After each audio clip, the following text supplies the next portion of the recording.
Čauky lidi, dneska si pro vás připravil v novém updateu XP mapu, která vám pomůže zrychlit hudební pas. Kód vidíte zde. Teďkon vidíte tuto složku. Dáte set sleed. Teďkon vidíte toto místo XP. Tam zrovna vlezete. Teďkon půjdeme na jumping. Teď můžete skákat jak dlouho chcete a jak vám to vyhovuje. Teď půjdeme na druhou stránku.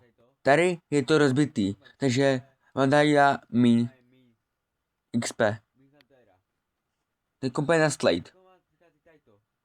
Tady můžete si klouzat jak dlouho chcete, ale pozor, je tam jedna chybička, na kterou nesmíte zapomenout. Pokud vyskočíte na druhou stranu a budete čekat, tak vám to vypne XPčka.